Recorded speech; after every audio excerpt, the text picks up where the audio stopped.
What's up, Caribbean Today family?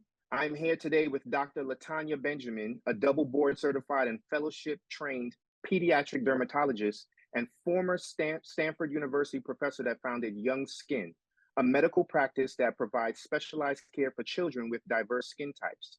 Dr. Benjamin, aka Dr. Mommy, is passionate about raising awareness and dispelling common misconceptions about UV protection, particularly for children. She is of Jamaican and Irish descent and the current president of the Women's Dermatologic Society. She has also been featured in the New York Times, Wall Street Journal, Fox News, Huffington Post, USA Today, Elle, The Bump, Parents, and People magazine, as well as a two-time honoree as one of Legacy magazine's most influential and prominent Black women in business and industry in South Florida. Dr. Benjamin, thank you so much for taking the time to speak with me today. Yeah, Andre, it's a pleasure to be here on Caribbean Today. Thank you. I love that you're known as Dr. Mommy. What made you want to be a dermatologist that specializes in children and start your medical practice, Young Skin? I've always known that since age 15 that I was going to devote my whole life to caring for children. So I initially, fun fact, started out as a pediatrician. So I was training along that career path. But then I Nice. did a rotation at University of Miami, and I did one clinic that was pediatric dermatology, which is a very unique and rare subspecialty. And after that one clinic, I knew that's exactly what I want to do for the rest of my life. Love it. Um, so, uh, Speaking about dermatology and our skin, last month was Ultraviolet Safety Awareness Month in the United States. And it feels like many people in the Black and Hispanic communities believe that their skin and their melanin is like their superpower when it comes to the sun and may not take the threat of UV exposure seriously, especially in the summertime and on vacation in tropical climates. Can you talk about some of these misconceptions and the risks involved with not using sunscreen to protect melanated skin? Absolutely.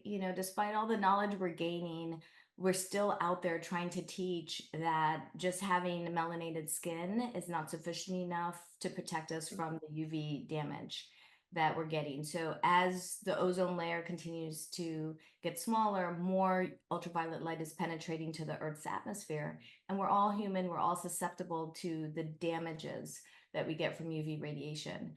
So, we do get a small amount on the order of like a SPF 13 just from having melanated skin, but that's not enough, especially living in South Florida. If we're going to spend hours at the beach and we're Mm, exposed, we're at risk also for sunburns and other forms of damage.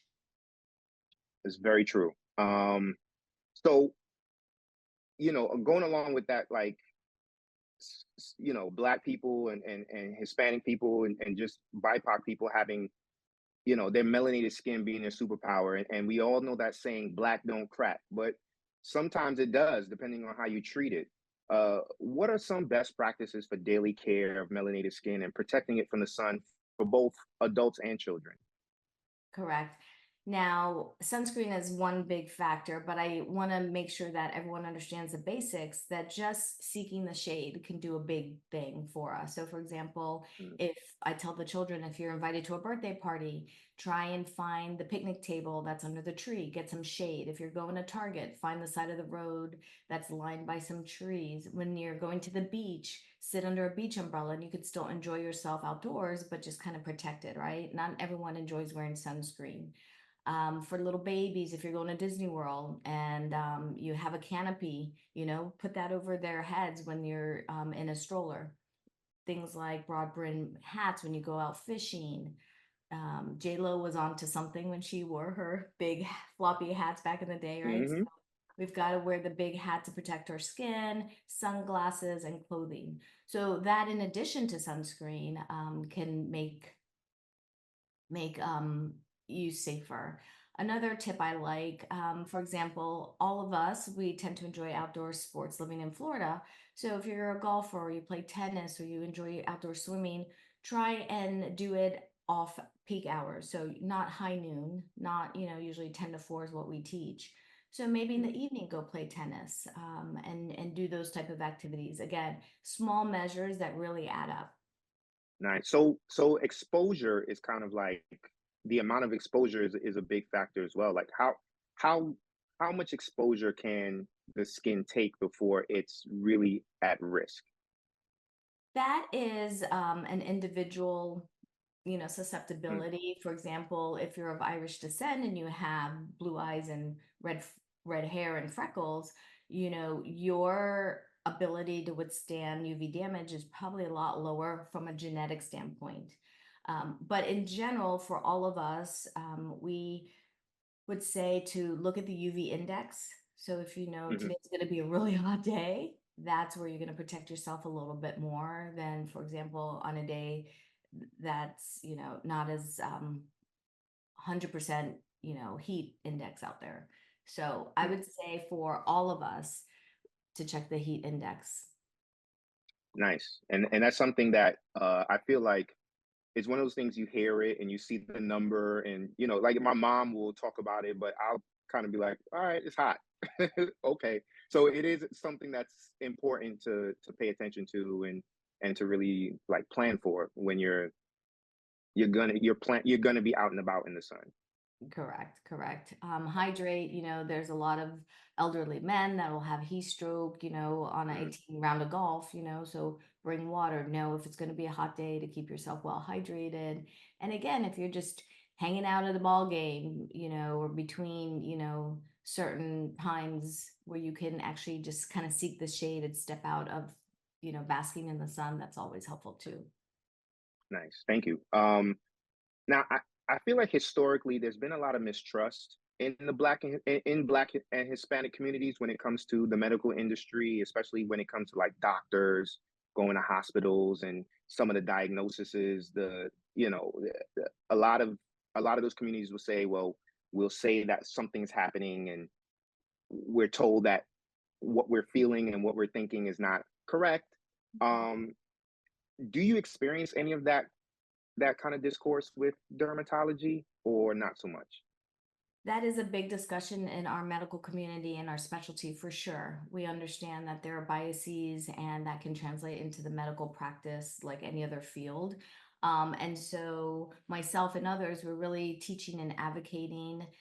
There are many studies out that prove that patients actually enjoy and prefer seeing physicians that are similar to them, and so they'll Mhm, relate more, for example, to me as a multi-ethnic or a Black doctor, when they come for care, and they'll feel less of those prejudice and biases. Now that's not across the board. Obviously I have wonderful colleagues that take excellent care of every patient that they encounter, but it really is to have that cultural sensitivity and to minimize that bias, and that's the era that we're in, and we're really moving forward in trying to have patients not walk away with a negative experience like that.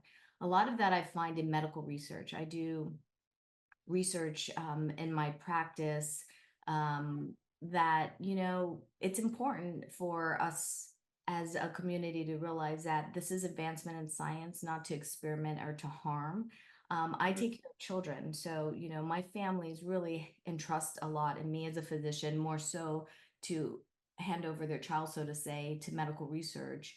And I think they just really feel more comfortable when there's full disclosure and a better understanding of what the goal is for example, research. Like I just completed a diaper rash study, and there's minimal harm, to, for Mhm. example, the ointment I was testing, but there's still hesitation, and a lot of that enrollment in medical research really comes from being able to trust your physician and the intentions behind it. And for sure, there's a lot of misunderstanding. Having been an academic before private practice, Mhm. how beneficial these medical research projects are, and we need patience. We really need to understand that and prove that what we're offering in the future is safe for our families. Amazing. And everything you're saying makes a lot of sense. And I love that you're like helping to bridge that gap and really like bring the community as together with the the medical community, the regular community with the medical community to, advocate and help them understand how important these issues are. Now, you said you work with children. Um, I have an 11-year-old daughter, and she has like a 12-step skincare routine. And she loves to buy the products. We're always in Sephora or Target, and she watches a lot of videos by beauty content creators on YouTube. Do you feel like the current generations, like Gen Z and Gen Alpha, are more generally in tune with taking care of their skin than past generations were, or is it kind of like a passing fad or a trend? Oh no, I think it's here to stay, and you're exactly right. My daughter just had her 10th birthday, and the first question, "What do you want for your birthday?" She's like, "Mom, can you help me get makeup?" I'm Mm-hmm. like, "Oh no, Mm-hmm. it's starting." So, to your point, that's exactly the timeline. I think it's here to stay. I've been writing in magazines for over a decade where most of this younger generation, they're talking about preventative medicine. So they don't necessarily want the facelifts later that have made Mm-hmm. my generation look bizarre, right? And so they're trying to do preventative medicine and they're trying to do Botox earlier. I don't necessarily agree with that. I was in Allure magazine Mm-hmm. kind of with a New York dermatologist going back and forth with how young is too young. But it's true, this younger generation, they're really seeking to really get their skin in a better state. And they're starting very, very young. And I don't think that's going away at all. I think we have to be careful. It's only going to get worse. Now Yeah, there's I agree. benefits. I mean, there's benefits to it. I think I'm starting an earlier discussion with my daughter about skincare, like washing the face and put on moisturizers and SPF to what we're speaking about today. But there's definitely too much. Sometimes you can go too far. Children don't need a 9-step skincare program. They have beautiful young skin already, correct? So, Right. in my practice, usually what I do is I first ask what exactly is your favorite product? Like whatever catches your attention, like they must have bubble or they must have, drunk elephant or whatever is the skincare product that they've got hooked onto. I usually don't take it away. You first bridge an alliance. And I hear the children, I ask them exactly what are they hoping to gain from that product? Like what is a hook for them? Most of what I'm hearing in my office, most of the children are saying that they want that dewy, glowy skin. Okay, so Hmm. then I'll offer them something that matches the gluey, kind of get there through different mechanisms. So, for example, a sunscreen, I may offer them a tinted sunscreen. So, it's really sunscreen, but I'll call it their foundation and it gives them like a dewy look. So I customize and kind of match to what they're seeking to try and withdraw some of these unnecessary products out of their routine, or I'll leave them with one that they're really happy with, as long as I know it's safe and the ingredients are not with anti-aging properties like retinoids or harsh scrubs or things that are just really beyond the scope of what they need. Yeah, I love that kind of education because I grew up, using the same bar soap I wash my body with. I was washing my face, and Yeah. on one end of the spectrum, and now it's like, I love that the kids are really paying attention. But when I see things like retinol, it's like, Dad, I want this. It's like, all right, let me look at all the ingredients because you're using the same things that, older women or older people in general are using to smooth away wrinkles. It's like, you don't have a wrinkle. Why? You don't need this. So, Exactly. So I speak to the children by meeting them where they're at, what their level of understanding, how they're processing these influencers and these beauty ad claims, and just kind of mhm. offer them the truth. And just like you said, educating them and then giving them the sense of control that maybe there's some options that they have and they don't necessarily have to go to these, very unsafe products for the age that they are. All right. So, you mentioned, like the kids are really into the preventative care, but one of the biggest barriers to preventative care, I think, is money. Not everyone can afford the products that might seem like a luxury purchase outside of essentials like food and clothing. Do you have any suggestions for like low income families that want to take care of their skin, but might not be able to afford some of the products that are out there, that everyone is saying you should use to take care of it? I love that question, and thank you for that. Exactly. Not all of us are wanting to buy a $90 moisturizer for a 6-year-old, right? So, Right. thankfully, there's been a lot of research and development in much of our over-the-counter products. So, Hmm. I have a lecture called, skincare on a budget, and I do it for the domestic violence women when they're trying to get back on their feet, and income is something very important to consider. There really are good Nice. products out there, even some from Europe that's transitioning into the US market that you can buy over the counter. So for example, if you travel in Europe, there's really high end moisturizers, face washes that are just in their version of our CVS and just typical stores. And now Mm. they're coming over into our country. So, for example, La Roche-Posay and Avene. I often have most of my families already on CeraVe or Cetaphil. And those, for the Mhm. most part, the general populace in general, are very affordable options that they can grab at their local drugstore. So I think we do have good products out there where you really don't have to break the bank. Nice, nice, and that's really important because, you know, once you hit that low income threshold, it's like, all right, now I got to start. What do I cut out? And some things are really important, and you want, no matter where you are on that spectrum, you want to be able to take care of the essentials. So you've collaborated with global beauty brands such as Dove, Avene, L'Oreal, Mustela, and Aveeno. What criteria do you have when partnering with a brand, and what do you hope to accomplish at the end of it? Definitely the brand needs to be ethical. And Hmm. I hold a high standard. There are many, many products, as you know, that offer a lot of claims. And being a physician, I have the opportunity to go behind the scenes and digest the science. So I really want to make sure that the products that I bring into my practice are backed by science. And Hmm. the more beauty brands that I have behind the scenes information with, I feel that makes me a better resource because I'm not biased, right? I know which product can deliver what the claim is, what is the limitation to that product. And they all have limitations and they all have benefits. And so, given that, for example, if you have acne skin, I know which line to go to. If you have very sensitive Mm. rosacea type skin, everyone has different skincare needs.